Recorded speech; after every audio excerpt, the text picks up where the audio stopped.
Good morning, everyone. My name is Ariella Wagner. I am the founder of SunRay Construction Solutions. We are a national online construction document service helping thousands of subcontractors and suppliers secure their lien and bond claim rights. Today, we have another fabulous webinar that is so helpful regarding the pain in the butt waivers and releases. What form of a release must I use when I get or give a check? It's not what you think. And without further ado, I introduce the incredible Alex Barthet. Thank you, Ariella. My name is Alex Barthet. I am a board-certified construction attorney here in South Florida. And today we're going to talk about what form of release should you get or give when you get a check. And it's not what you think. And we're going to go over different variations of releases so that you understand why this is such an important topic. And I'll give you some war stories of clients of ours that didn't do so well when they didn't pay attention to some of these rules. So let's get started. So on today's agenda, we're going to go over various releases, and I'm going to show you specific forms and specific language in forms so you understand how they work. We're going to talk about the through date on the release and why that is absolutely critical for you to understand and get right. We'll talk about conditional releases, how to make a release conditioned on a check that you don't currently have or funds you don't currently have because you only have a check. And then I'm going to recap everything, and I'm going to give you 3 super secret pro tips that you can use this afternoon or the next time you exchange a release for a check. And if you have any questions, use the GoToWebinar question box. Submit your questions. We will answer all the questions at the end. And with respect to your questions, please make sure not to include the names of any people or companies in your questions. So let's get started. Let's start by talking about the various types of releases. So the first thing you need to understand when reviewing a release is knowing where you are in the construction process. And the general rule is as follows. You want to give the narrowest release when you get a check, and you want to give the broadest or get the broadest release when you give a check. So let me give you a very specific example. If I am a subcontractor on a project and I am getting a check from a general contractor, I would like to give that general contractor a release that it is as narrow as possible, meaning I am giving away the fewest amount of my rights for the least amount of time for the most amount of money.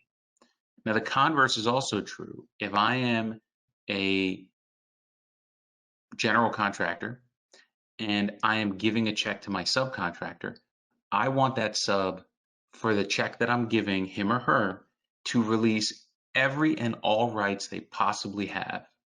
Claims, extended time and general conditions, delays, change orders. I want them to release absolutely everything through the latest date possible.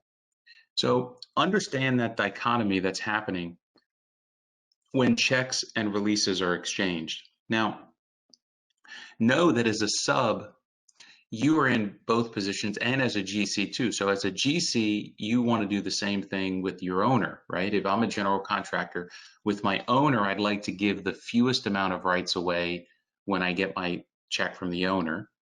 And the same is true for a sub, right? If I'm a sub and I have subcontractors working for me, I'd like to make sure they give away the most amount of rights when they pick up their check. So don't think that if you're just a sub, you only have to worry about the releases you give to the GC. You should be worrying as well about the releases you're getting from your subcontractors. So let's take a look at what everyone considers the basic standard release, which is found in Chapter 713 of Florida statutes. So this is a waiver and release on progress payment. You can find this right in the Florida statutes, Chapter 713. And notice that it's very basic. It has a blank for the dollar amount that you're going to put in. So if you're getting a $25,000 check, you'll put $25,000 there. And it has a through date. And we're going to talk more about through dates, but this is the date that that check represents you are paid in full through. So if you're getting a check for $25,000 and that pays you to the end of the month, then you'll put $25,000 in the blank for the dollar amount, and you'll put the end of the month for the date. So let's take a look at the final payment release form. Now, again, this is the standard form that's found in Chapter 713. And you'll notice one big difference between the last form, progress release, and this form, the final release. And that is this form and the final release has a blank for the dollar amount, but it has no date. It has no through date. And the reason it has no through date is because it's effective on the day you sign it. So if I sign a release today that has no through date, then it's effective from today back. So that's why, that's the main difference, and quite frankly, the only difference between a progress payment release and a final payment release. Now, know that you cannot release any rights under Florida law in advance. I cannot have you sign a release or a contract that includes a release today that releases your rights for work you have not yet done tomorrow. So if you sign a final release today, and then 2 weeks from now you go back out on the job and do more work, you have more lien rights that you may be able to enforce. Now let's take another look at let's take a look at this release form, right? That's on the screen. Now, what's interesting about this form is that it is much longer. It's got a lot more words on it. And the more words on a release should automatically indicate to you that there's more rights that are probably being given away. So let's break this release down into its component parts. So this release that I'm showing you has, it doesn't have a dollar amount, it says $10. We're going to talk about that in a minute, why that's important. This release also releases many things beyond just lien rights, which are the only rights that are released under a standard Chapter 713 partial and final release. This release reads that it's releasing all of your lien rights as well as any claims, change orders, works, materials, delays, fees, costs, losses, expenses, damages, or sums for the labor, services, and materials furnished to the improvements. That is a broad form release, meaning you would be hard pressed if you sign a release like this to then come back later and say, well, I know I signed that release, but I have a claim for delays on the project. Well, this release specifically enumerates that one of the things you're releasing are any claims for delays. So be careful when you sign releases that have lots of these words in it, because you could be giving away lots of your rights. This release also has a through date. So let's go back, I'm sorry. Notice that this release also on the bottom, the last two sentences include certain representations. We see this a lot in releases as well. So the last two sentences, I guess technically three sentences, read, the undersigned warrants and represents that it has paid all bills and sums due to any and all suppliers, persons, employees, agents, and contractors working under or through the undersigned through and including the date listed above, right? So this is saying when you sign this release, you are not only saying that you're releasing all of your rights, but you're affirming that everyone under you has been paid through the through date. Is that an accurate statement? If it's not, you have to be careful if you sign this release. It goes on, the undersigned further warrants that all work and materials supplied by, through, or under it fully comply with all applicable contract documents. Again, that's a representation looking to tie you down in case there's a claim later that something wasn't built correctly. they can always come back and say, well, you violated the contract, and every month you were signing releases saying that everything was built correctly. So be careful about these additional statements in a release. They may be fine, but you just need to be aware of them. I told you I was going to talk about the $10 in the release, so let's do it now. The release says $10 because the person that is giving you this release, that they want you to sign this form of release, does not want to have an argument later that they shorted your payment. So let me give you an example. Let's assume you're looking to collect $10,000 for this month's payment. And you get to the contractor's office or subcontractor's office and they give you a check for $8,000, not $10,000, $8,000. The through date on the release is still the end of the month, but the release doesn't say $8,000 or $10,000, it just says $10. You decide to sign the release, you take the $8,000 check, and you say, you know what, I'll just deal with this next month because my accounting is going to show that I was shorted $2,000. The problem that you have is that because this release says $10, a court is going to interpret that to mean that you decided to take some amount of money to give away your rights.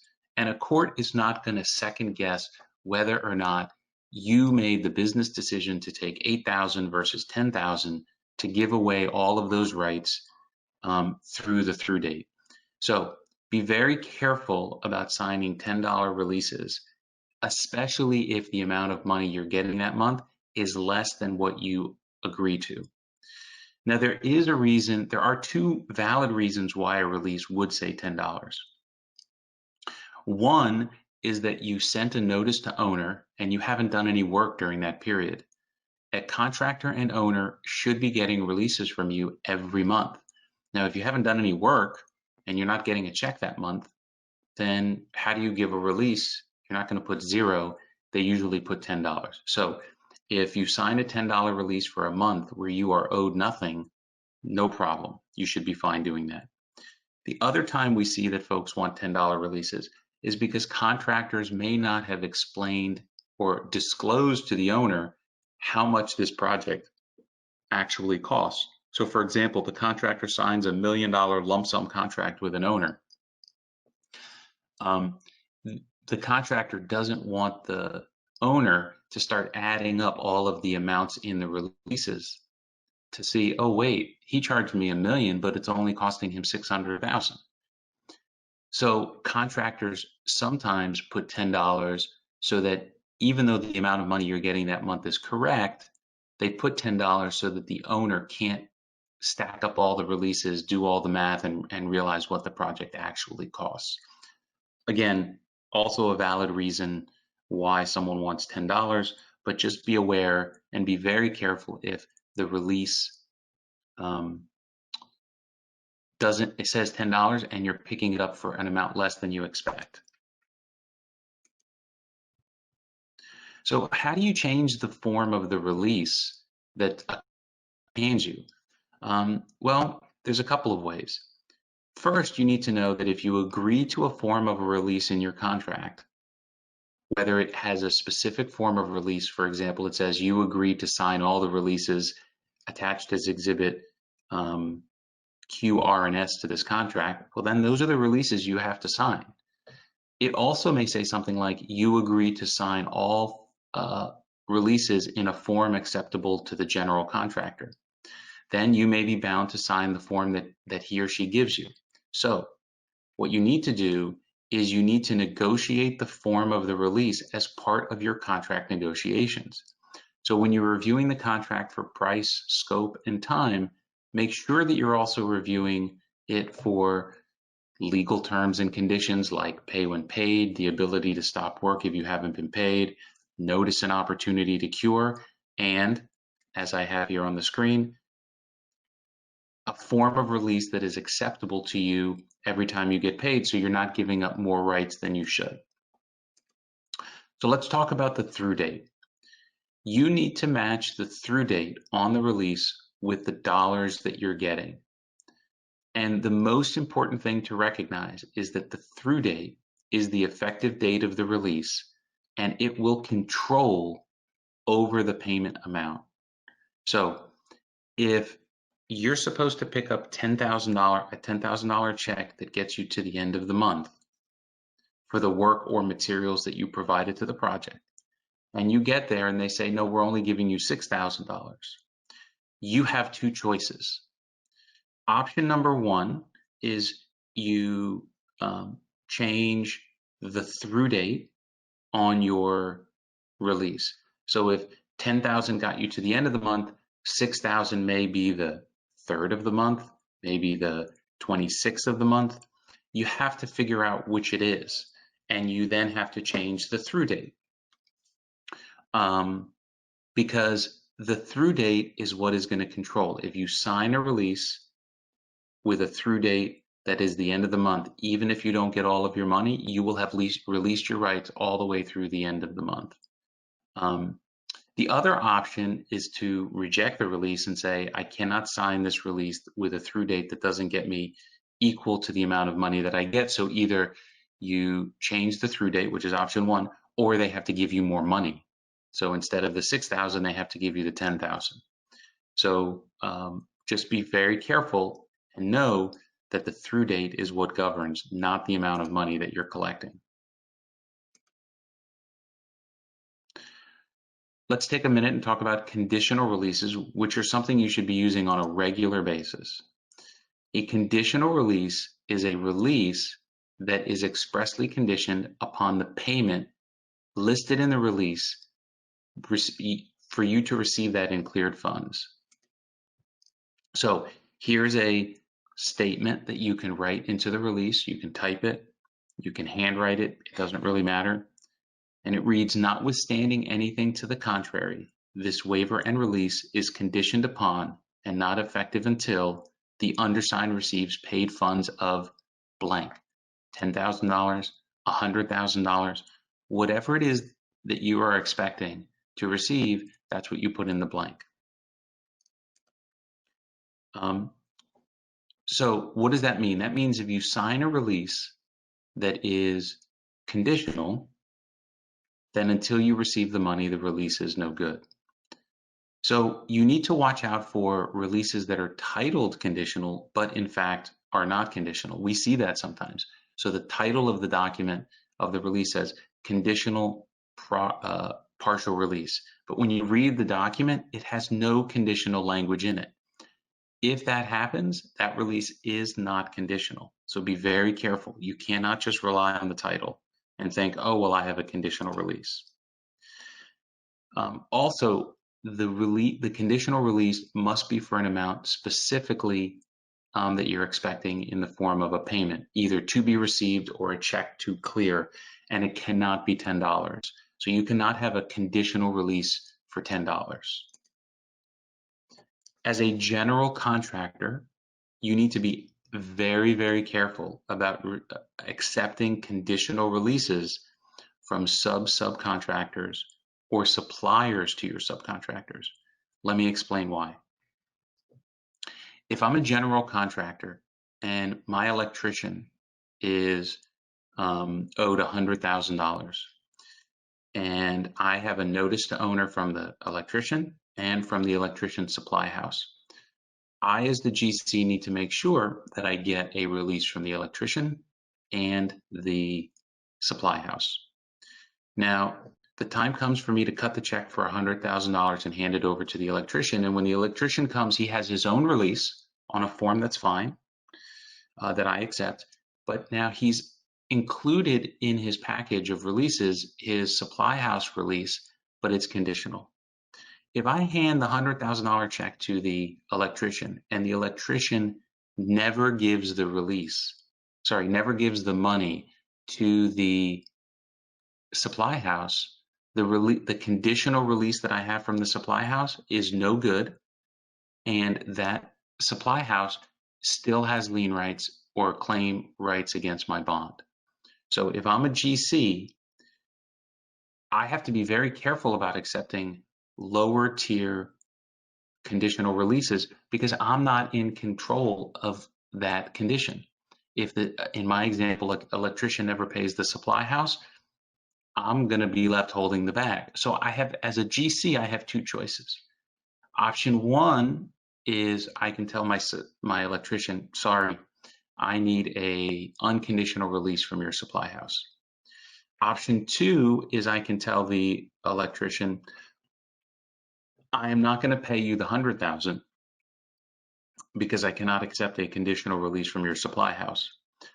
But what I will do is I will issue a joint check to you and the supply house for the money that they're owed. And then I will accept their conditional release because now I'm controlling the condition, which is I'm giving the money to the supply house directly. So general contractors, be wary of those lower tier conditional releases. So let's recap. One, negotiate the form of the releases at the time you sign the contract. After you sign the contract, it becomes much harder to argue with someone about the forms of releases that they want you to sign. Understand if you are giving or getting a release, and again, in most instances, you will be doing both. You want to try to give the narrowest releases. You want to try to give the narrowest releases when you're getting a check, and you want to get the broadest releases when you're writing the check. So, for example, if we go back and talk about those forms of releases, if I'm a subcontractor, what do I want to do? I want to give the general contractor the Chapter 713 statutory releases, right? That's the narrowest release I can give. But as to my subcontractors, the people that I'm hiring and that I'm paying, I want them to sign that longer release because I know that they will be giving away more rights, so I don't have to worry about them coming back later asking for more money. Make sure that the through date matches the money you receive, always knowing that the through date controls. And you always want to use conditional language if you're giving a release before you get a check.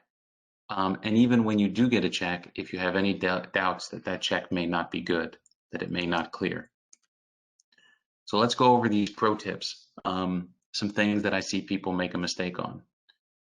Having the original release is absolutely worthless. A copy of the release is valid according to its terms.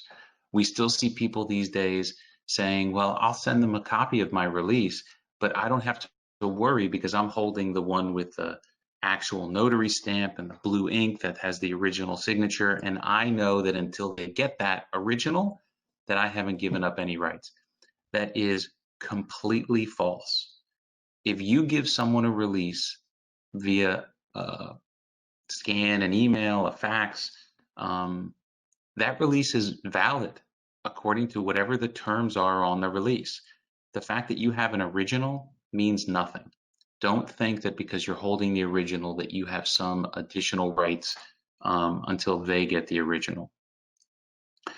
So what do you need to do? You need to make sure that you use conditional language on all releases until you get the funds. A forged release is still valid if the person paying the funds did not know it was forged.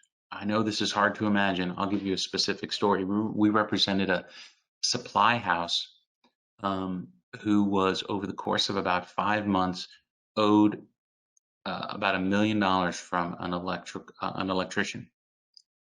And it turned out that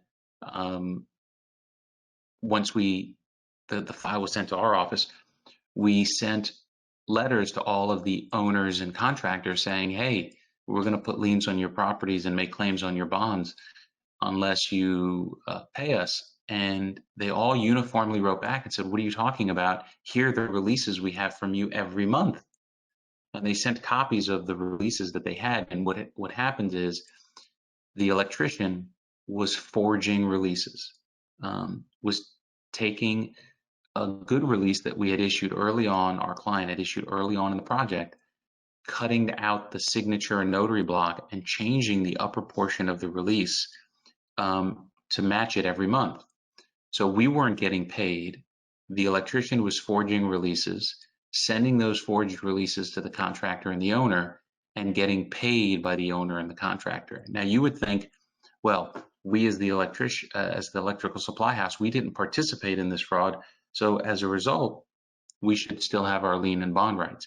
Unfortunately, there are 2 cases in the state of Florida that deal with this exact issue, and the answer is unequivocally that is between an owner or contractor who have no reason to know that the release is forged, and the supply house in my example, who did not participate in any forgery. The owner and contractor win and the supply house loses. So know that even if you don't have, even if you didn't participate in the fraud, you could still lose your lien rights if your releases get forged and passed up the line. So what do you do to prevent this? You need to stay on top of your accounts receivable. If you can ensure that payments are being made timely every month, then you can minimize the risk, because the problem that our client had is they waited almost 5 months before they really started to move forward with their collection efforts. Had they done it sooner, they would have cut this issue off much earlier. The last pro tip, if you have change orders or other claims that may not be fully matured, or you don't know how much they're worth, but you know that you intend to make that claim later, you need to include an exception in your release. Here is sample language of an exception you can add to your releases every month to preserve those rights. It reads, notwithstanding anything to the contrary, this waiver and release excludes, and it has a blank. So you could say, PCO 11, 14, and 7, or you could say it excludes delay claim set forth in our June 17th, 2020 letter. So as long as you include some reference that's what you're trying to preserve, then it will exclude it from the release. If you sign one of those broad form releases, which I'm telling you, most contractors will demand of you every month, you will release those rights, and it will be very difficult, if not impossible, to recover those rights later. So with that, if you have any questions, go ahead and submit them in the question box, and we will answer them momentarily. If you want more information, we have a weekly podcast, the Lien Zone podcast. You can go to the lienzonepodcast.com or go to the Stitcher, Google Play, iTunes Store, and we have podcasts every week on various collection, contract, lien, and bond topics. We do these webinars, these free webinars, once a month. The next webinar is August 20th from 9 to 9:20, and it is a supplier's step-by-step guide to getting paid. We're going to go through each of the steps from credit app through collection and collecting on judgments. Everything in between we're going to cover in 20 minutes, and we'll answer all of your questions that you may have in that process. You can go to sunraynotice.com/education to sign up for the August webinar, as well as all of the other webinars we have for the rest of the year. So with that, let me see if we have any questions. I don't see any. Ariella, are you still with us? I think we lost Ariella. So with that, if you do think of any questions later, feel free to submit them via email. My email address is alex@barthet.com. Again, this is Alex Barthet. Thank you for the time, and have a wonderful day.